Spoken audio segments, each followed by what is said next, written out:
Silsilah penguasa kerajaan Panjalu Ciamis.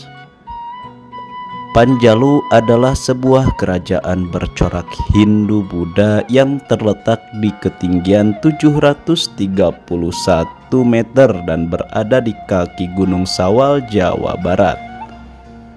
Situs makam keramat Panjalu Ciamis ini menjadi salah satu destinasi wisata religi yang banyak diziarahi oleh muhibbin ziarah dari berbagai kadipaten di mancanegara. Sejarah di balik sosok tersebut merupakan seorang waliullah masyhur. Tak hanya kemasyhuran dan keharuman namanya sebagai seorang waliullah dan seorang raja yang bijaksana. Lokasi makam keramatnya pun unik karena berada di tengah pulau, sehingga peziarah harus menaiki perahu untuk menuju ke area makam keramat. Setelah sampai di area makam keramat Situ Lengkong Panjalu, sebelum menuju ke situs makam keramat yang Boros Ngora, baraya akan disuguhi dengan kehadiran sosok 2 macan putih dan 1 patung naga. Berikut adalah silsilah dan sejarah penguasa kerajaan Panjalu Situ Lengkong Ciamis.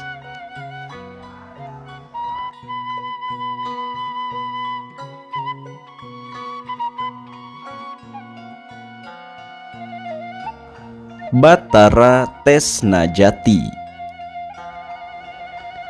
Berawal dari Batara Tesnajati, beliau adalah tokoh pendiri Kabataraan Gunung Sawal. Ia mempunyai seorang putra bernama Batara Layah. Petilasan Batara Tresnajati terdapat di karantenan Gunung Sawal. Selanjutnya, Batara dilanjutkan oleh Batara Layah. Batara Layah menggantikan ayahandanya sebagai Batara di karantenan Gunung Sawal Panjalu. Ia mempunyai seorang putra bernama Batara Karimun Putih. Batara Karimun Putih lalu menggantikan ayahandanya sebagai Batara di Gunung Sawal Panjalu. Ia mempunyai seorang putra bernama Prabu Sanghyang Rangga Sakti. Petilasan Batara Karimun Putih terletak di Pasir Kaputihan Gunung Sawal. Setelah gelar kebataraan, gelar selanjutnya adalah Sanghyang, yang dimana gelar Sanghyang itu berlaku setelah Batara. Batara Karimun Putih dilanjutkan oleh Prabu Sanghyang Rangga Gumilang. Sanghyang Rangga Gumilang naik tahta Panjalu menggantikan ayahandanya. Ia dikenal juga sebagai Sanghyang Rangga Sakti, dan pada masa pemerintahannya terbentuklah suatu pemerintahan yang berpusat di Dayeuh Luhur, Maparah setelah berakhirnya masa Kabataraan di karantenan Gunung Sawal Panjalu. Sanghyang Rangga Gumilang menikahi seorang putri Galuh bernama Ratu Permana Dewi dan mempunyai seorang putra bernama Sanghyang Lembu Sampulur. Petilasan Prabu Sanghyang Rangga Gumilang terletak di Cipanjalu. Prabu Sanghyang Lembu Sampulur. Sanghyang Lembu Sampulur naik tahta sebagai Raja Panjalu. Ia mempunyai seorang putra bernama Sanghyang Cakradewa.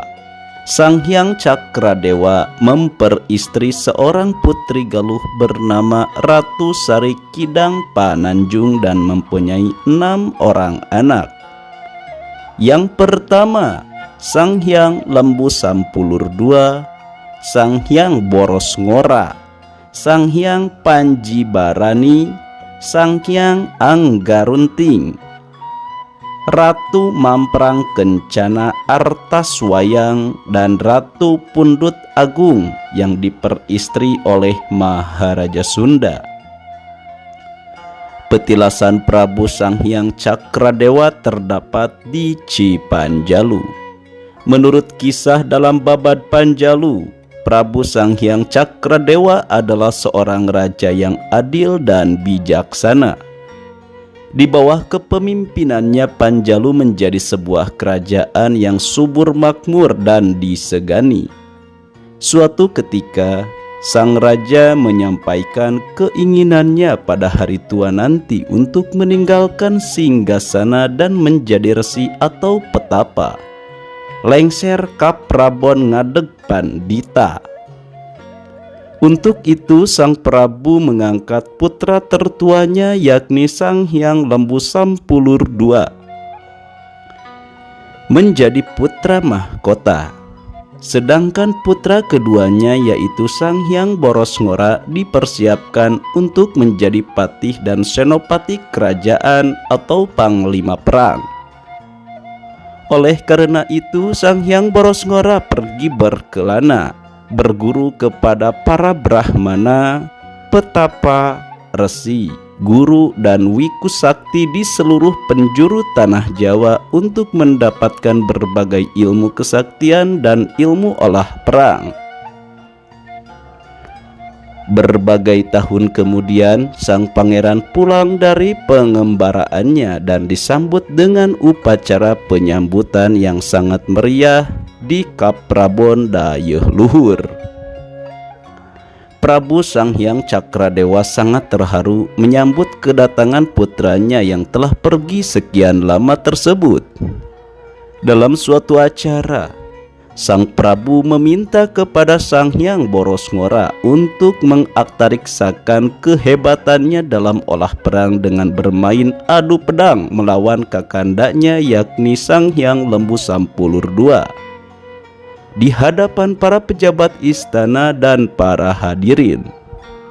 Ketika kedua pangeran itu tengah mengadu kehebatan ilmu pedang itu, tak sengaja kain yang menutupi betis Sanghyang Borosngora tersingkap dan tampaklah sebentuk wajah atau tato yang menandakan pemiliknya menganut ilmu kesaktian aliran hitam. Prabu Sanghyang Cakradewa sangat kecewa mendapati kenyataan tersebut karena ilmu itu tidak sesuai dengan anggon-anggon Kapanjaluan. Falsafah hidup orang Panjalu yaitu mengana krana halal, pakai krana suci, tekad ucap lampah, dan Panjalu tunggul rahayu, tangkal waluya. Sang Prabu segera memerintahkan Sanghyang Borosngora untuk membuang ilmu terlarang itu dan segera mencari ilmu sajati, yaitu ilmu yang menuntun kepada jalan keselamatan. Sebagai indikator apakah Sanghyang Borosngora telah menguasai ilmu sajati atau belum, maka sang Prabu membelikannya sebuah gayung batok kelapa yang dasarnya diberi lubang-lubang sehingga tidak bisa menampung cidukan air. Apabila sang pangeran telah menguasai ilmu sajati, maka ia bisa menciduk air dengan gayung berlubang-lubang tersebut. Untuk kedua kalinya, Sanghyang Borosngora pergi meninggalkan Kaprabon dan kali ini ia berjalan tak tentu arah karena tidak tahu kemana harus mencari ilmu yang dimaksudkan oleh ayahandanya itu. Letih berjalan tan tentu arah, akhirnya ia diduduki bersemedi mengheningkan cipta, memohon kepada Sang Hyang Tunggal, Sang Hyang Widi agar diberikan petunjuk untuk mendapatkan ilmu sejati. Sekian lama bersemedi, akhirnya ia mendapat petunjuk bahwa memiliki ilmu yang dicarinya itu ada di seberang lautan, yaitu di tanah suci Mekah, Jaziriyah Arab. Dengan ilmu kesaktiannya, Sang Hyang Borosngora tiba di kota Makkah dalam sekejap mata. Di kota Makkah itu, Sang Hyang Borosngora bertanya kepada setiap orang yang ditemuinya agar dapat bertemu dengan seseorang yang mewarisi ilmu sajati yang dimaksud. Orang-orang yang tidak mengerti maksud dengan pangeran menunjukkan agar ia menemui seseorang pria yang tinggal dalam sebuah tanda di gurun pasir. Sang Hyang Borosngora bergegas menuju tenda yang dimaksud, dan ketika ia membuka tabir tenda itu, dilihatnya seorang pria tua yang sedang menulis dengan pena. Karena terkejut dengan kedatangan tamunya, pena yang ada di tangan pria tua itu terjatuh menancap ke tanah berpasir. Lelaki misterius itu menegur sang pangeran karena telah datang tanpa mengucapkan salam, sehingga mengejutkannya dan mengakibatkan pena yang dipegangnya jatuh tercancap di pasir. Padahal sesungguhnya lelaki itu hanya berpura-pura terkejut karena ingin memberi pelajaran kepada pemuda pendatang yang terlihat jumawa karena kesaktian yang dimilikinya itu. Setelah bertanya apa keperluannya datang ke tendanya, lelaki itu hanya meminta Sang Hyang Borosngora agar mengambilkan penanya yang tertancap di pasir. Sang pangeran segera memenuhi permintaan pria itu, tetapi terjadi kejanggalan. Pena yang menancap di tanah itu seperti sudah menyatu dengan bumi, sehingga walaupun segenap kekuatannya telah dikerahkan, namun pena itu tak bergeming barang sedikit pun. Sang Hyang Borosngora segera menyadari bahwa orang yang ada di hadapannya bukanlah orang yang sembarangan. Sebagai seorang kesatria, ia mengakui kehebatan pria itu dan memohon ampun atas kelancangan sikapnya tadi. Sang pangeran juga memohon kesediaan pria misterius itu mengajarinya ilmu yang sangat mengagumkannya ini.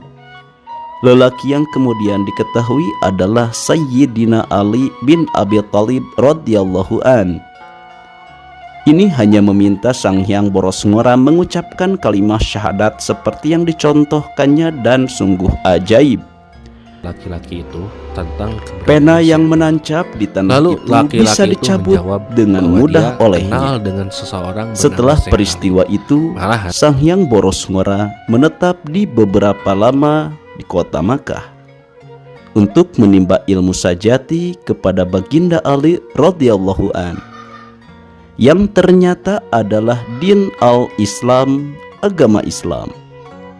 Di akhir masa pendidikannya, Sang Hyang Borosngora diberi wasiat oleh Baginda Ali agar melaksanakan syiar Islam di tanah asalnya.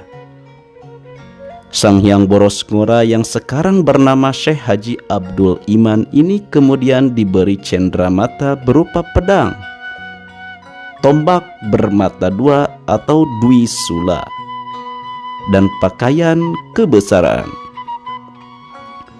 Sebelum pulang, Syekh Haji Abdul Iman juga menciduk air jam-jam dengan gayung berlubang pemberian ayahandanya. Dan ternyata air jam-jam itu tidak menetes, yang berarti ia telah berhasil menguasai ilmu sajati dengan sempurna. Ringkas cerita, Sang Hyang Borosngora kembali ke Kaprabon dan disambut dengan sukacita oleh Sang Prabu beserta seluruh kerabatnya. Sang Hyang Borosngora juga menyampaikan syiar Islam kepada seluruh kerabat istana. Sang Prabu telah uzur menolak dengan halus ajakan putranya itu dan memilih hidup sebagai pendeta sebagai kehendaknya dahulu dan menyerahkan singgasana kepada putra mahkota Sang Hyang Lembu Sampulur II. Air jam-jam yang dibawa Sang Hyang Borosngora dijadikan cikal bakal air Situ Lengkong yang sebelumnya merupakan sebuah lembah yang mengelilingi bukit bernama Pasir Jambu. Gayung berlubang pemberian ayahandanya dilemparkan ke Gunung Sawal dan kemudian menjadi sejenis tanaman paku yang bentuknya seperti gayung. Sang Hyang Borosngora melanjutkan syiar Islamnya dengan mengembara ke arah barat melewati daerah-daerah yang sekarang bernama Tasikmalaya, Garut, Bandung, Cianjur, dan Sukabumi. Prabu Sanghyang Lembu Sampulur II tidak lama memerintah di kerajaan Panjalu. Ia kemudian hijrah ke daerah Cimalaka di kaki Gunung Tampomas, Sumedang, dan mendirikan kerajaan baru di sana. Sanghyang Boros Ngora yang menempati urutan kedua sebagai tahta pewaris Panjalu meneruskan kepemimpinan kakaknya itu dan menjadikan Panjalu sebagai kerajaan Islam yang sebelumnya bercorak Hindu-Buddha. Sebagai media syiar Islam, Sanghyang Boros Ngora memelopori tradisi upacara adat, yakni nyangku yang diadakan setiap bulan Maulud atau Rabiul Awal, yaitu sebuah prosesi ritual penyucian pusaka-pusaka yang diterimanya dari Baginda Ali radhiyallahu an, yang setelah disucikan kemudian dikirabkan di hadapan kumpulan rakyatnya. Acara yang menarik perhatian khalayak ramai ini dipergunakan untuk memperkenalkan masyarakat dengan agama Islam dan mengenang peristiwa masuk Islamnya Sanghyang Boros Ngora. Prabu Sanghyang Lembu Sampulur II. Sanghyang Lembu Sampulur II naik tahta menggantikan Prabu Sanghyang Cakradewa. Akan tetapi ia kemudian menyerahkan singgasana kerajaan kepada adiknya yaitu Sanghyang Boros Ngora. Sedangkan ia sendiri hijrah dan mendirikan kerajaan baru di Cimalaka Gunung Tampomas Sumedang. Prabu Sanghyang Boros Ngora. Sanghyang Boros Ngora naik tahta Panjalu menggantikan posisi kakaknya. Ia kemudian membangun keraton baru di Nusalarang. Adiknya yang bernama Sanghyang Panji Barani diangkat menjadi Patih Panjalu. Di dalam Babad Panjalu, tokoh Prabu Sanghyang Boros Ngora ini dikenal sebagai penyebar ajaran agama Islam dan Raja Panjalu pertama yang menganut agama Islam.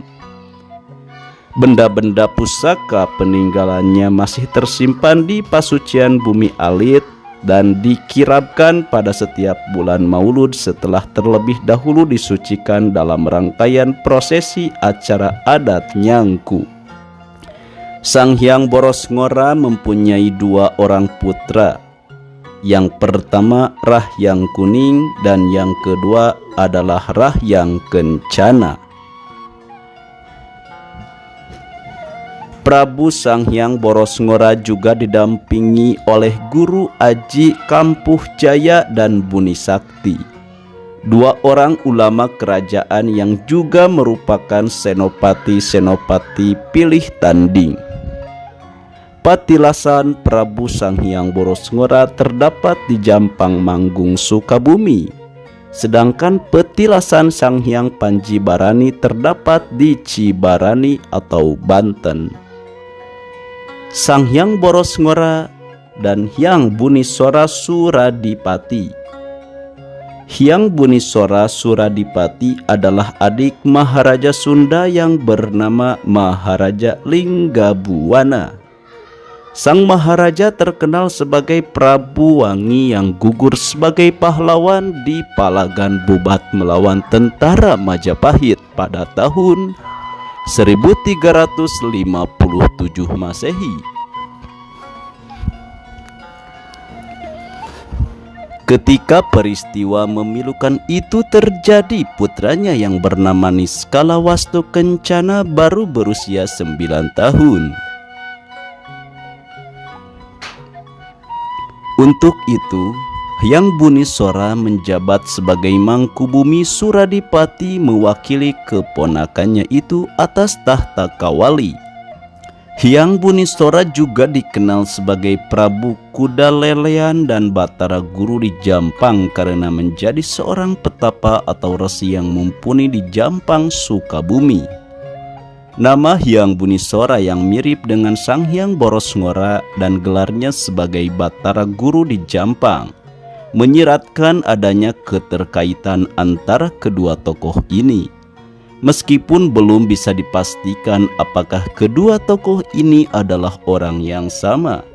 Jika ternyata kedua tokoh ini adalah orang yang sama, pastinya akan membuka salah satu lembar yang tersembunyi dari sejarah Sunda. Hyang Buniswara atau Mangkubumi Suradipati menikahi Dewi Laksmiwati dan menurunkan 4 anak. Yang pertama, Giri Dewata Gedeng Kasmaya di Cirebon Girang menikahi Ratna Kirana Putri Ratu Cirebon Girang di lereng Gunung Cerme. Yang kedua, Brata Legawa Haji Bahrudin atau Haji Purwa yang menikahi Putri Gujarat. Yang ketiga, Ratu Banawati. Yang keempat, Ratu Mayangsari yang diperistri Niskala Wastu Kencana. Hyang Buniswara dikabarkan dimakamkan di Geger Omas. Diperkirakan lokasi Geger Omas sekarang adalah Desa Ciomas, Panjalu, Ciamis. Di desa tersebut terdapat situs makam yang dikenal sebagai makam Dalem Penghulu Gusti dan Dalem Mangkubumi. Sanghyang Boros Ngora dan Baginda Ali radhiyallahu an. Legenda pertemuan antara Sanghyang Boros Ngora dengan Baginda Ali radhiyallahu an sampai sekarang masih kontroversial, mengingat keduanya hidup di zaman yang berbeda.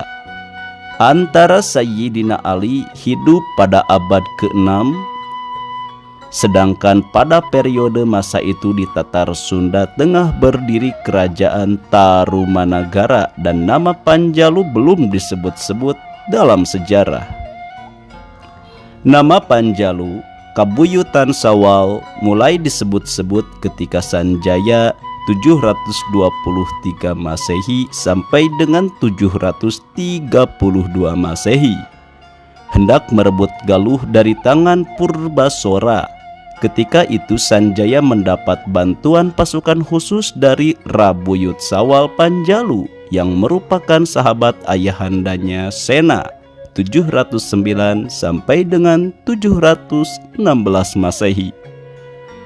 Sementara itu jika dirunut melalui catatan silsilah Panjalu sampai keturunannya sekarang, maka Sanghyang Boros Ngora diperkirakan hidup pada tahun 1400-an atau paling tidak sejaman dengan Sunan Gunung Jati Cirebon, Syekh Syarif Hidayatullah 1448 sampai dengan 1568 Masehi.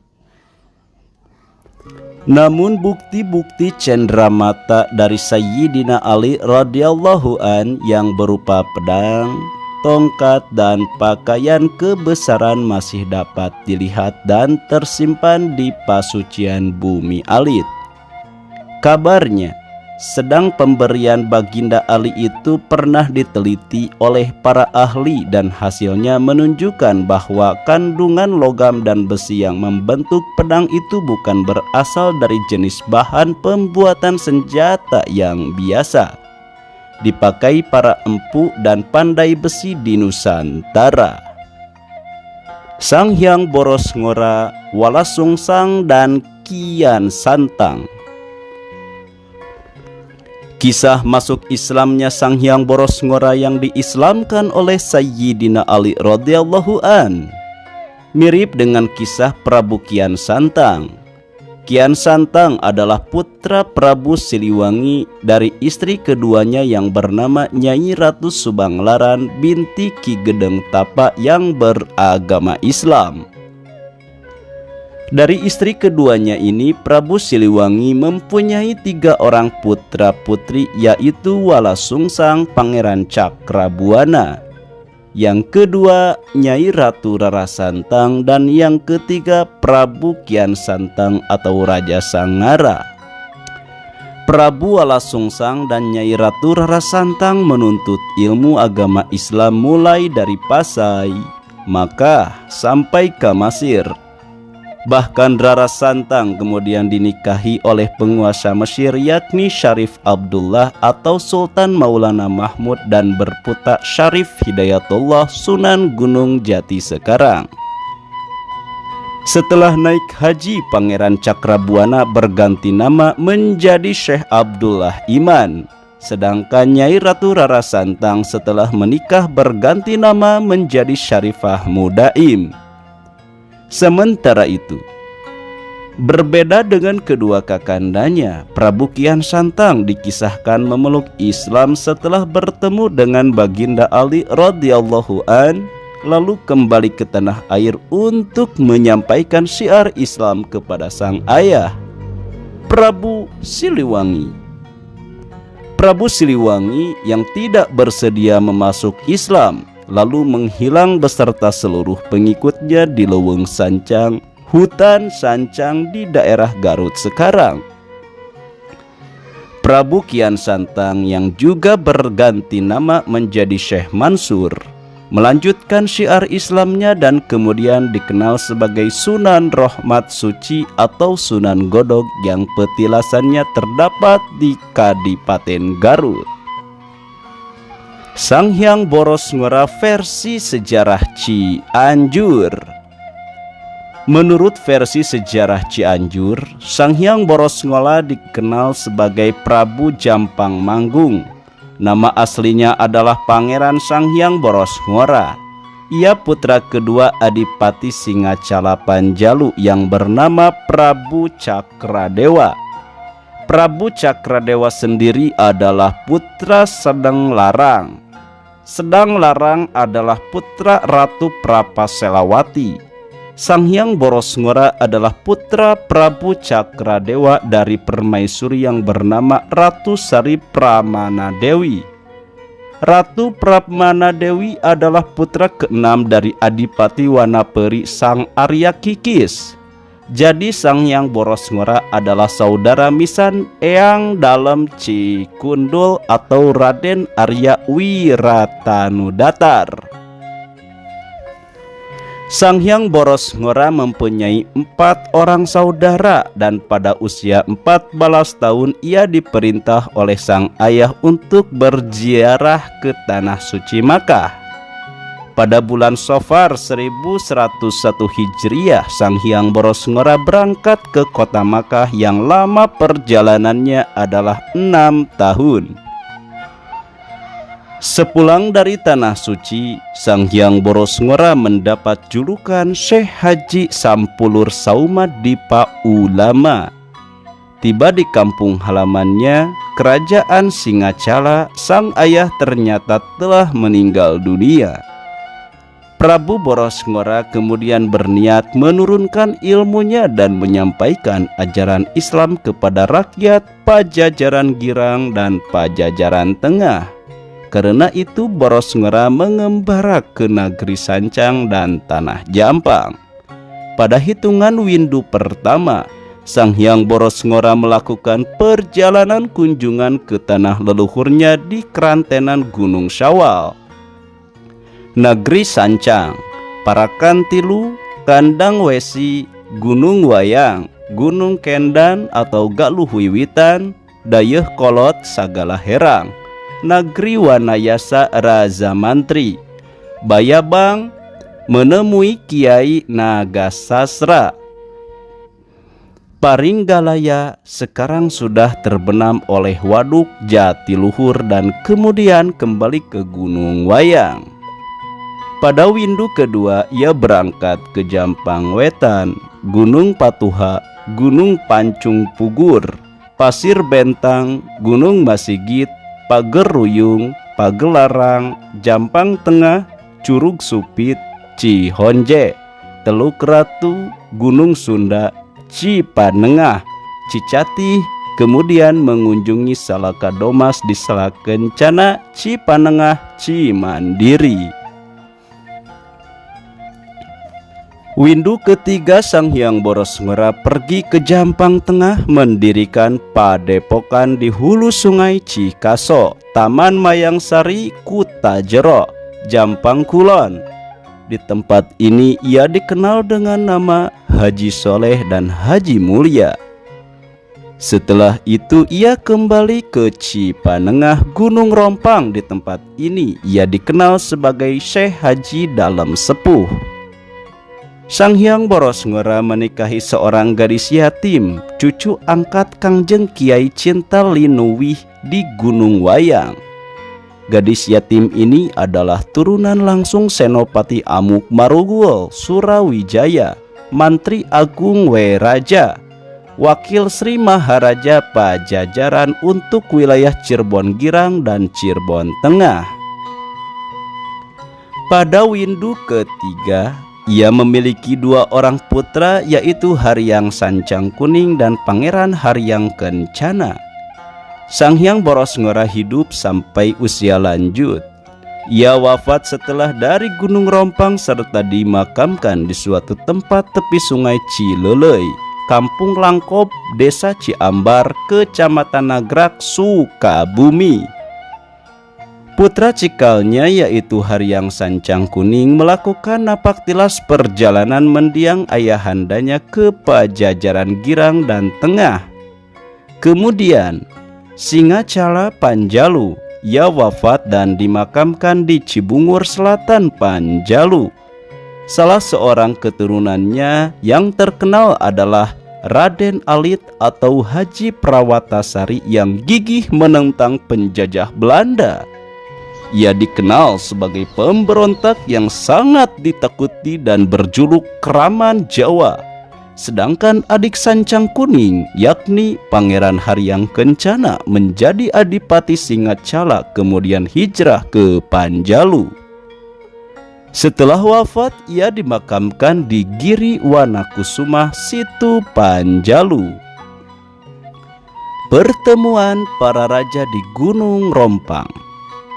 Pada suatu masa beberapa orang raja dan adipati dari bekas kawasan Pajajaran Tengah dan Pajajaran Girang yang mencakup wilayah Cianjur, Sukabumi dan sekitarnya berkumpul di puncak gunung yang biasa dipakai sebagai lokasi musyawarah oleh para raja dan adipati, yaitu Gunung Rompang. Dalam bahasa Sunda, istilah rompang menunjukkan keadaan senjata pedang, golok atau pisau yang sudah retak bergerigi karena terlalu sering dipakai. Dinamai Gunung Rompang karena pada masa akhir berdirinya Kerajaan Sunda Pajajaran setelah melewati perang selama 50 tahun. Senjata prajurit Pajajaran telah menjadi rompang karena dipakai bertempur terus-menerus. Lokasi ini juga dikenal sebagai Keramat Pasamuan. Adalah tokoh-tokoh yang hadir pada pertemuan itu antara lain Syekh Dalem Haji Sepuh Sang Prabu Jampang Manggung yang berasal dari negeri Singacala Panjalu, bawahan Galuh di tanah Pajampangan. Ia dikenal dengan berbagai julukan, yaitu Syekh Haji Mulia, Syekh Haji Soleh, dan Syekh Aulia Mantili. Yang kedua, Kangjeng Arya Wiratanuci Kundul atau Pangeran Jaya Lalana, bergelar Raden Ngabehi Jaya Sasana, Pangeran Panji Natakusuma. Yang ketiga, Raden Sanghyang Panaitan atau Raden Widaya, bergelar Pangeran Ranggasinom di Sedang Kangjeng Adipati Sukawayana. Yang keempat, Raden Adipati Lumaju Gede Nyilih Nagara di Cimapag. Yang kelima, Kangjeng Kiai Arya Wangsa Merta dari Tarikolot Cikartanagara. Yang keenam, Kangjeng Dalem Nala Merta dari Cipamingkis. Yang ketujuh, Pangeran Hyang Jaya Loka dari Cidamar. Yang kedelapan, Pangeran Hyang Jatuna dari Kadipaten Kandang Wesi. Yang kesembilan, Pangeran Hyang Krutuwana dari Parakan 3. Dan yang ke-10, Pangeran Hyang Manda Agung dari Sancang. Tujuan pertemuan para raja ini adalah untuk membahas keinginan para raja dari adipati untuk menjalin kerjasama lebih erat, terutama dalam usaha menangkal serangan musuh dari luar. Untuk itu dibutuhkan adanya seorang pemimpin yang tangguh, pemimpin yang memegang tangkai, yang disebut sebagai Raja Gagang, Raja Pemegang Tangkai.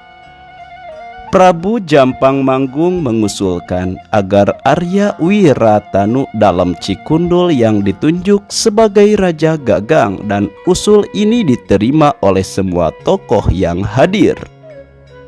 Akhirnya setelah menjalankan sholat Jumat yang bertepatan dengan bulan purnama Rabiul Awal 1076 Hijriah atau 2 September 1655 Masehi, berdiri negeri Cianjur yang merupakan negeri merdeka dan berdaulat, tidak tunduk kepada Kompeni, Mataram maupun Banten, hanya tunduk kepada Sang Hyang Widi Nyatane Allah Subhanahu wa Ta'ala. Negeri ini dipimpin oleh Arya Wiratanu dalam Cikundul sebagai Raja Gagang. Raden Haji Alit Prawatasari. Raden Haji Alit Prawatasari adalah seorang ulama dari Jampang yang juga merupakan keturunan Sancang Kuning dari Singacala Panjalu. Pemberontakan Raden Haji Alit Prawatasari dimulai pada bulan Maret 1703 dan terjadi sangat dahsyat.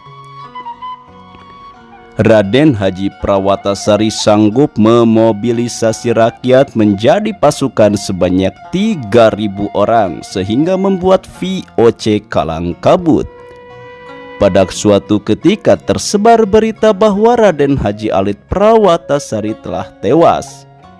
Peter Sekropoi, komandan pasukan VOC, segera saja menawan dan mengiring seluruh warga Jampang yang mencapai 1.354 orang untuk menjalani hukuman di Batavia melewati Cianjur. Tujuan VOC tidak lain adalah untuk menghancurkan semangat dan kekuatan pengikut Raden Haji Alit Prawatasari. Penduduk Jampang yang berbaris sepanjang jalan itu sebagai besar tewas di perjalanan. Yang tersisa hanyalah 582 orang dengan kondisi yang menyedihkan. Pada waktu itu sesungguhnya Raden Haji Alit Prawatasari tidak tewas, melainkan sedang mengumpulkan wadya balad pengikut yang sangat besar. Ia kemudian memimpin penyerbuan ke Kadipaten Priangan Wetan Timur.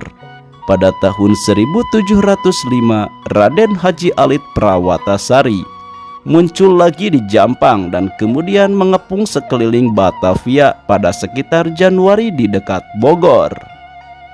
Dikarenakan VOC tak mampu menangkap Raden Haji Alit Prawatasari, 3 orang tokoh masyarakat yang ditangkap di Kampung Baru, Bogor, dieksekusi mati oleh VOC. Pada bulan Maret, Raden Haji Alit Prawatasari membuat kekacauan di Sumedang Utara. Kemudian, pada Agustus 1705, Raden Haji Alit Prawatasari berhasil mengalahkan pasukan Belanda yang mencoba mengejar dan menangkapnya melalui 3 kali pertempuran. Akibat kegagalan-kegagalannya menangkap Raden Haji Alit Prawatasari, maka VOC menjatuhkan hukuman berat kepada siapa saja yang disangka membantu Raden Haji Alit Prawatasari.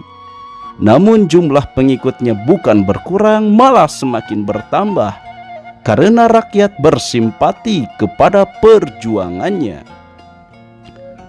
Pihak Belanda lalu mengeluarkan ultimatum dan tenggat waktu selama 6 bulan kepada para bupati di Tatar Sunda agar menangkap Raden Haji Alit Prawatasari.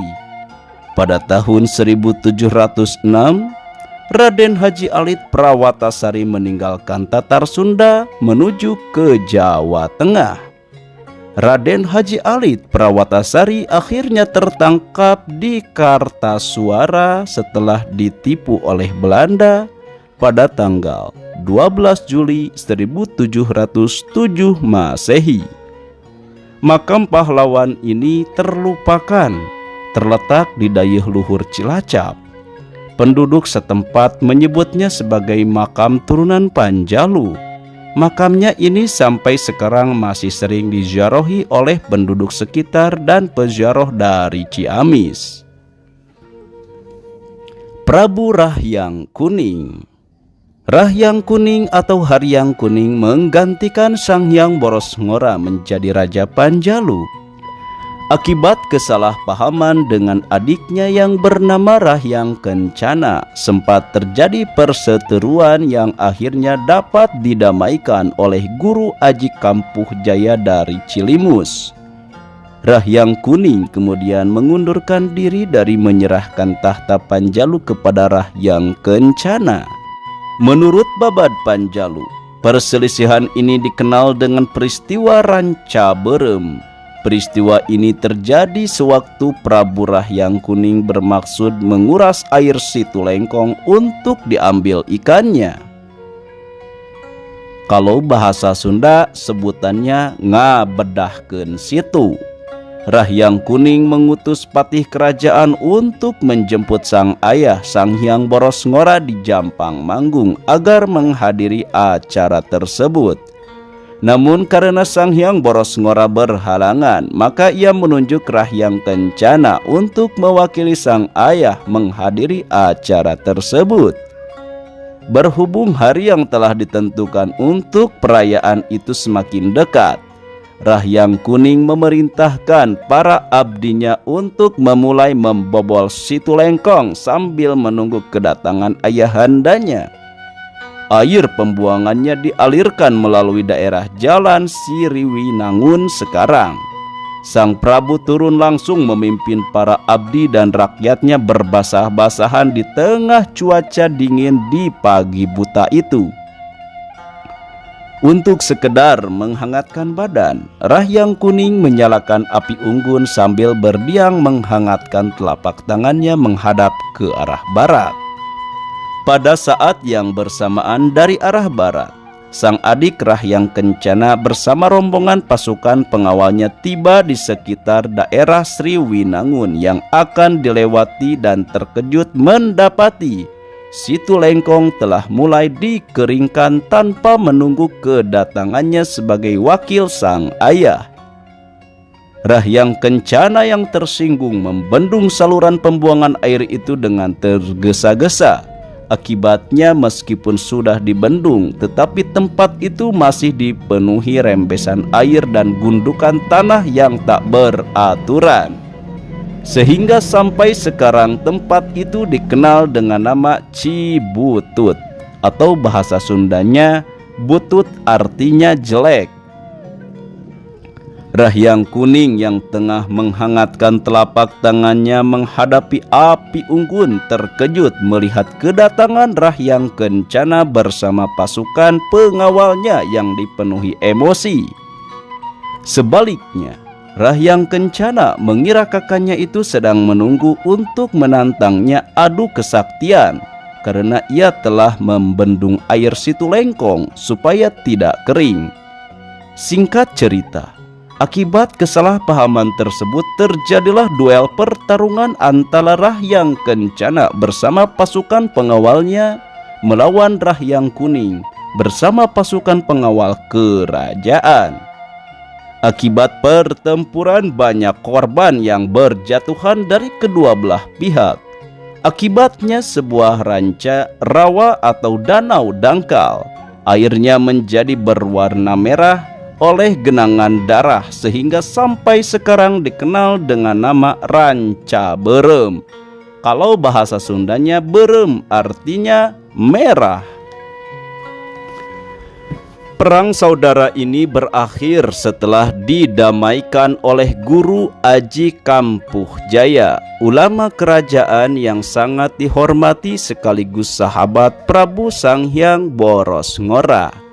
Rahyang Kuning yang menyesal karena telah menimbulkan perselisihan tersebut menyerahkan tahta Panjalu kepada Rahyang Kencana dan meninggalkan Kaprabon lalu mengembara ke wilayah selatan Galuh. Rahyang Kuning di akhir hayatnya menjadi raja di kawasan Ciamis Selatan. Jasadnya dibawa pulang ke Panjalu dan dimakamkan di Kapunduhan Cibungur, Desa Kertamandala, Kecamatan Panjalu.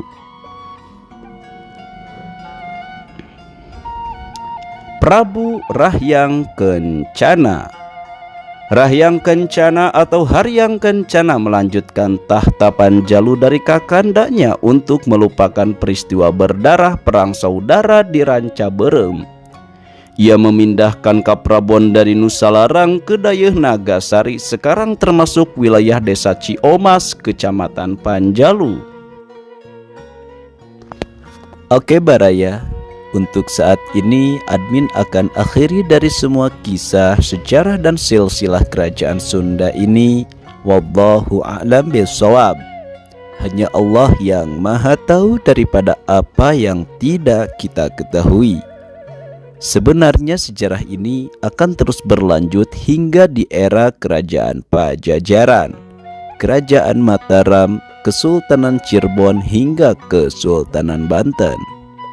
Namun jika dilanjutkan dengan durasi yang mungkin akan lebih panjang, insya Allah admin akan bahas di lain waktu. Terima kasih untuk Baraya setia ahli riwayat yang hingga saat ini masih setia mendengarkan dan menonton Napak Tilas Kasepuhan. Semoga admin doakan Baraya dan ahli riwayat pribadi diberkahkan selalu akan kesolehan dari kasepuhan kita dahulu. Mugia kita semua para muhibin maupun keturunannya bisa bersama-sama dengan para leluhur kita yang dimuliakan oleh Allah Subhanahu wa Ta'ala. Semoga para aulia Allah karuhun kita, para guru dan para solihin diangkat derajatnya oleh Allah Subhanahu wa Ta'ala. Amin ya Allah ya Rabbal Alamin. Admin izin pamit, akhirul kalam, wabillahi taufik wal hidayah. Assalamualaikum warahmatullahi wabarakatuh.